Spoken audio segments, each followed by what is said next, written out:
अस्सलाम वालेकुम। मेरा नाम डॉक्टर सैफुल्लाह है और मैं फैमिली डेंटल क्लिनिक का सीईओ बात कर रहा हूँ। आज का जो हमारा टॉपिक है वो है फ़िक्स दांत। हम फ़िक्स दांत पे बात करेंगे।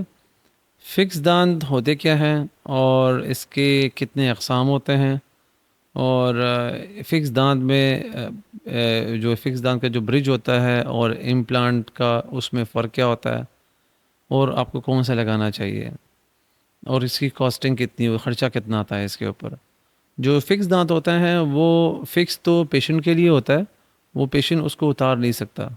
लेकिन अगर एज ए डेंटिस्ट हम चाहें तो अगर उसमें कोई मसला हो, कोई इशू आया हो, तो वो उसको हम फिर उतार सकते हैं। फिर फिक्स दांतों में उसके अक़साम कितने होते हैं, उसमें डिफरेंट अक़साम होते हैं। जिस तरह मेटल के हो गया, पीएफएम हो गया, पोर्सलिन फ्यूज टू मेटल, मतलब नीचे उसमें मेटल होता है, ऊपर से पोर्सलिन लगी होती है। थर्ड उसमें आता है ज़रकूनिया होता है, फिर उसमें ई मैक्स होता है। तो ये डिफरेंट मटेरियल्स है, एक्रिलिक होता है कि जिससे हम फिक्स दांत बना सकते हैं। फिर इस पे कॉस्टिंग कितनी होती है। जो ज़्यादातर जो ज़रकूनिया है वो उसका वो एक्सपेंसिव होता है, या जो ई मैक्स होता है वो महंगा होता है। उसके बकदरे जो पोर्सलिन फ्यूज टू मेटल होता है वो उससे कॉस्ट में कम होता है और मेटल उससे कम हो जाता है।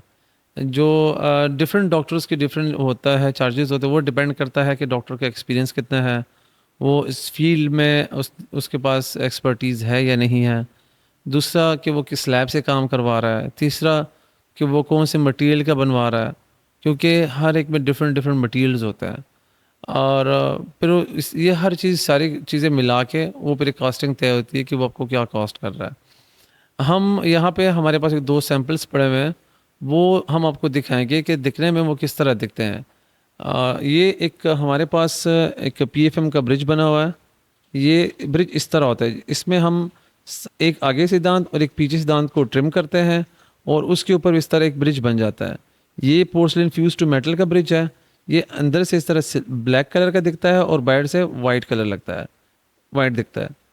और इसके बाद हमारे पास ये किए है, इसको हम कहते हैं ये मेटल का है और मेटल दिखने में इस तरह दिखता है।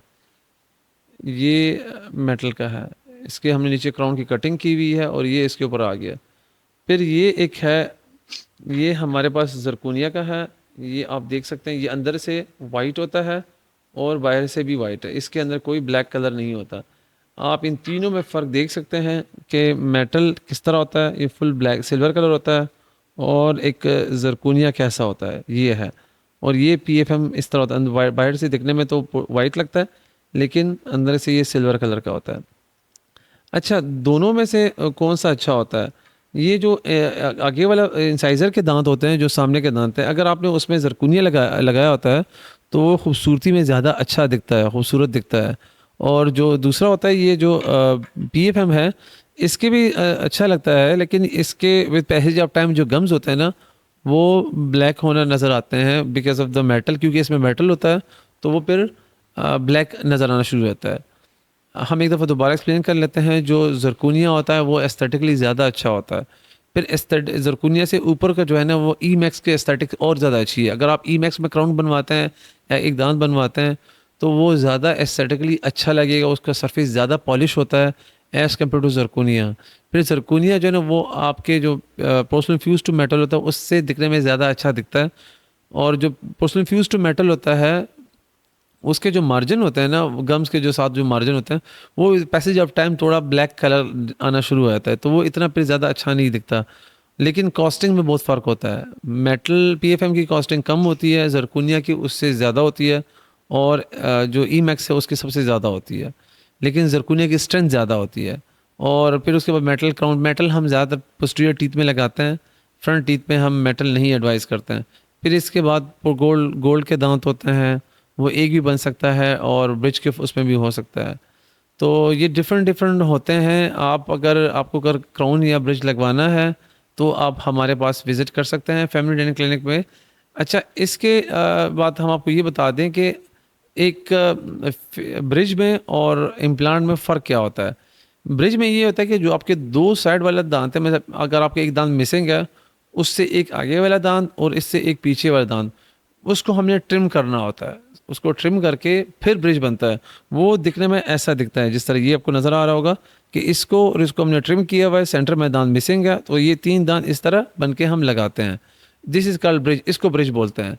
इम्प्लांट ऐसा होता है कि जो दांत मिसिंग है, उस मिसिंग जगह पे हमने एक स्क्रू अंदर लगा लिया होता है और उसके ऊपर फिर हम एक दांत लगा लेते हैं, तो उसको हम इम्प्लांट कहते हैं। लेकिन इम्प्लांट के लिए हमें साथ वाले दांतों को ट्रिम नहीं करना होता, जबकि ब्रिज के लिए हमें ट्रिम करना होता है।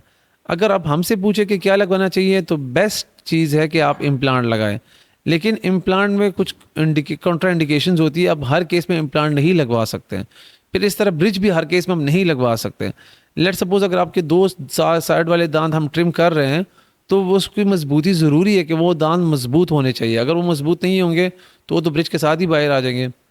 इस तरह इम्प्लांट के लिए अगर हम स्क्रू लगा रहे हैं जबड़े के अंदर, तो उसके लिए नीचे बोन का होना ज़रूरी है कि वहाँ पे नीचे बोन अवेलेबल हो। अगर तो बोन नहीं है तो फिर हमें बोन ग्राफ्टिंग करनी पड़ती है, फिर उसके लिए वेट करना होता है, फिर हम जाके उसमें इम्प्लांट लगा सकते हैं। फिर इस तरह अनकंट्रोल डायबिटीज़, शुगर अगर कंट्रोल नहीं है डायबिटीज़, तो हम उसमें इम्प्लांट नहीं लगा सकते। इस तरह और बीमारियाँ होती हैं जिसमें हम इम्प्लांट नहीं लगा पाते हैं। Thank you so much. अगर आपको कोई भी इम्प्लांट से रिलेटेड क्वेश्चंस हो या क्राउन ब्रिज से रिलेटेड क्वेश्चंस हो, तो आप हमसे कांटेक्ट कर सकते हैं। हमारा नंबर है, आप उस पर हमें कॉल भी कर सकते हैं। Thank you so much.